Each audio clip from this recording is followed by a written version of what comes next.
अस्सलाम वालेकुम गाइस, आपको मेरे चैनल में स्वागत है। आपको थंबनेल देख के ही मालूम चल गया होगा इस वीडियो में क्या मैं बताने वाला। आपको थंबनेल देख के ही मालूम चल गया होगा किस बारे में यहाँ पे तकरीर होने वाला है।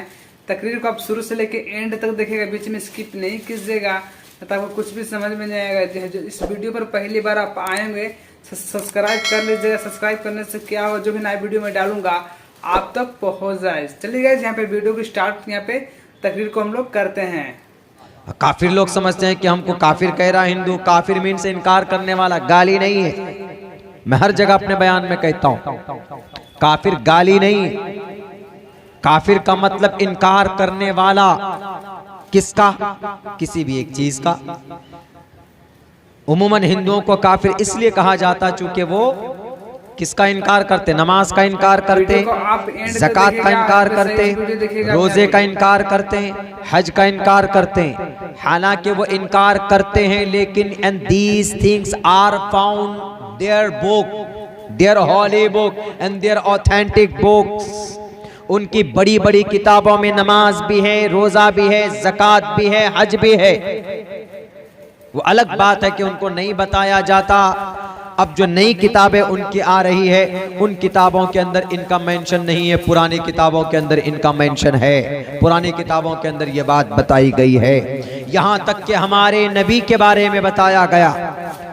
यहाँ तक कि आपको मैंने अभी बयान किया था, यहाँ पे हमने कहा था कि अगर आप मोमिन हैं, सुकून चाहते हैं, तो आप क्या करेंगे? आप अल्लाह का जिक्र करेंगे। अला बिज़िक्रिल्लाहि तत्मइन्नुल कुलूब। हिंदू भाई क्या करेंगे?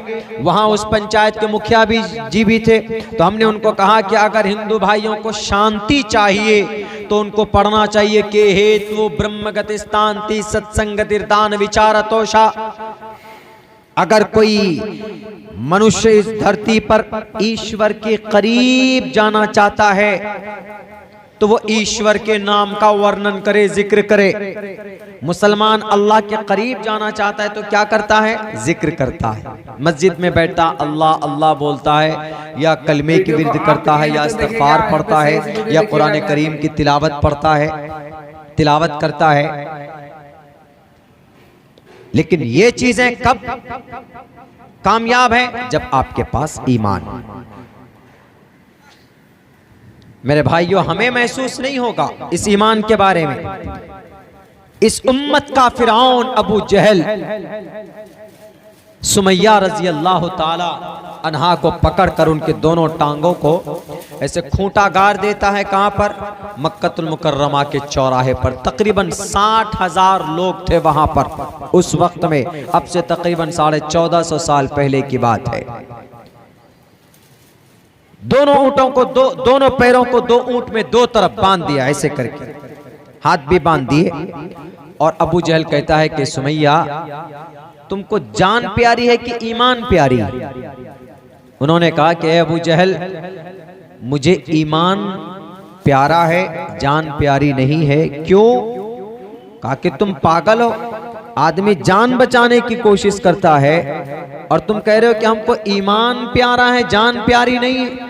उन्होंने कहा कि एक जान क्या अबू जहल, अगर अल्लाह मुझे 100 जान अता करे तो मैं हर जान को अल्लाह के लिए, ईमान के लिए कुर्बान करने के लिए तैयार। क्या तुम्हें नहीं पता हमारे नबी ने कहा? सुमैया कहती, देखिए, हालांकि जब आदमी की मौत हो रही हो, जब आदमी को सूली पर लटकाया जा रहा हो, तो आदमी की वैसे हवा खराब हो जाती है। लेकिन उन्होंने कहा कि अबू जहल, क्या तुझे नहीं पता?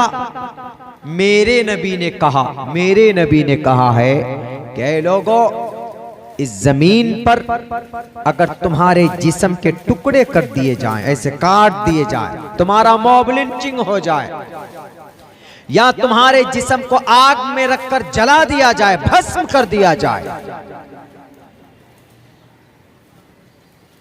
या तुम्हें ज़िबा कर दिया जाए, लेकिन कभी भी तुम लोग 3 काम मत करना। एक तो फर्ज नमाजों को जानबूझकर कभी भी तर्क मत करना। दूसरे नंबर पर कभी भी शराब मत पीना। अभी जख्मी साहब ने आपको शराब के ऊपर बहुत अच्छा कलाम पेश किया अपनी मादरी जुबान में। एक शराब मत पीना, नमाज मत छोड़ना, एक शराब मत पीना, और तीसरी जो नसीहत की वो ये की कि अल्लाह के साथ किसी और को शरीक मत करना, यानी अपने ईमान का सौदा मत करना। मैं मर जाऊंगी लेकिन मैं तुम्हारे डर से, तुम्हारे जुल्म से तंग आकर मैं अपने ईमान का सौदा नहीं कर सकती। ए अबू जहल, तुझे जो करना हो तो कर ले। अबू जहल सरदार था, अबू जहल ताकतवर था, मुखिया था। जैसे आजकल हम लोगों के मुखिया का ताकत होता है, एमएलए का ताकत होता है, एमपी का होता है, मिनिस्टर का होता है, चीफ मिनिस्टर का होता है, प्राइम मिनिस्टर का होता है। जिसकी जितनी बड़ी कुर्सी उतनी ही ताकत का नशा होता है। तो वैसे अबू जहल उस वक्त का बादशाह समझिए, ताकतवर। उन्होंने कहा कि अबू सुमैया तुझे डर नहीं लगता? उन्होंने कहा कि मुझे डर की क्या बात है, तो इससे भी और तुझे जो जुल्म करना हो तू कर ले, लेकिन मेरे पास जो दौलत है मैं इस दौलत को कभी भी खोना नहीं चाहती, मैं अपने ईमान को नहीं बेच सकती, तुमको को करना है कर ले। ये जवाब सुनना था कि गुस्से में आ गया, उनकी बेइज्जती हो रही थी। उन्होंने कहा कि लोगों ये नहीं मानेगा, इसको सजा दो। एक ऊंट को इस तरफ चलाता है, एक ऊंट को इस तरफ चलाता है, बीच से उनके जिस्म के दो टुकड़े हो जाते, लेकिन ईमान नहीं बेचती हो। हम लोग इतनी कुर्बानी देने के लिए तैयार हैं, कोई नहीं देगा। अभी मैं आपके सर पर अगर बंदूक लगा दूं, यूं कहूं कि तुम्हारा नाम क्या, अभी नाम बदल देंगे आप। तो देखिएगा यहाँ पे सही से वीडियो देखिएगा। क्यों? इसलिए कि ईमान कबूल करने में या ईमान की फजीलत, मरने के बाद इसका मकाम और मर्तबा क्या है, ये सब चीजें हम लोगों के नजरों के सामने नहीं। ठीक है, जो होगा होगा। मैं कह रहा हूं ना आपको दो टोक लफ्जों में, अल्लाह के खजाने में कुरेद कर देखिए, टोटल चारों तरफ देखिए अल्लाह के खजाने में। बल्कि अल्लाह से कहिए कि अल्लाह आपके खजाने में ईमान से बड़ी कीमती दौलत है कोई? अल्लाह कहेगा कि कोई कीमती दौलत नहीं। सबसे बड़ी कीमती दौलत ईमान है।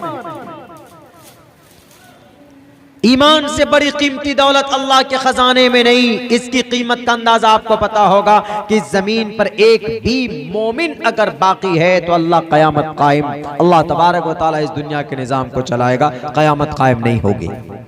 ये एक ईमान की पावर है, एक ईमान वाले की ताकत है। तो मेरे भाइयों, मेरे नौजवानों, क्या नसीहत पेश की आसिया ने, सुमैया ने। आसिया ने भी फिरौन आसिया के जिस्म का क्या किया जानते, लेकिन तब भी उन्होंने अपने ईमान को नहीं बेचा।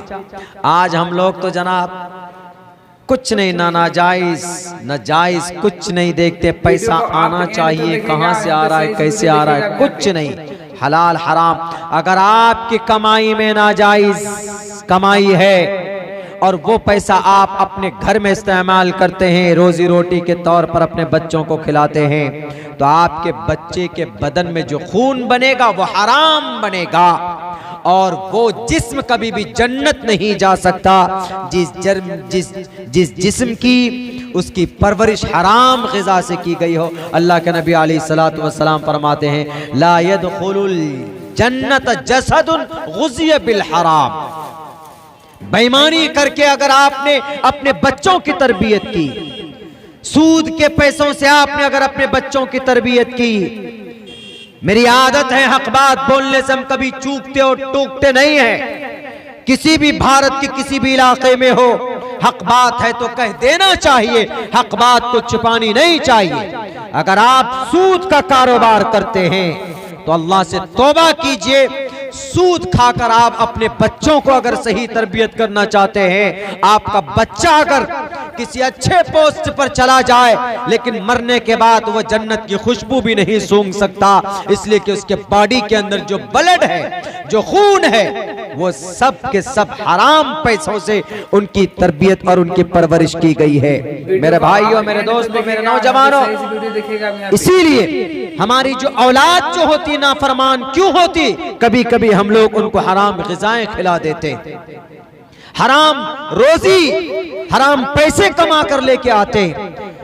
10 रुपए कमाइए, 100 रुपए कमाइए, लेकिन हलाल कमाइए, हलाल रोज़ी से अपने बच्चों की तरबियत कीजिए, अपने घर के अंदर में खैर व बरकत अल्लाह तबारक व तआला अता करेंगे। लेकिन इन चीज़ों का हमें ध्यान रखना चाहिए। ये जलसा कभी कामयाब होगा। हमारा बच्चा कितना पीता बताइए? शराब पीते, शराब तो नहीं बंद हो गए, लेकिन वो कोरेक्स, वो भी शराब के ज़मरे में कोरेक्स पीते, वो टैबलेट लेते हैं, सोलेसन सूंघते हैं हमारे बच्चे। किस लिए? अल्लाह ने इसलिए जवानी दी है मेरे नौजवानों, इसलिए जवानी दी है। हमारा जवान तबका यहाँ बैठा है, मेरे ख्याल से 15 साल से 25 साल तक के लोग भी यहाँ पर हैं। क्या आपको पता है हजरत अली कब होशियार हो गए थे? 12-13 साल की उम्र में सच्चे पक्के मुसलमान बन गए थे।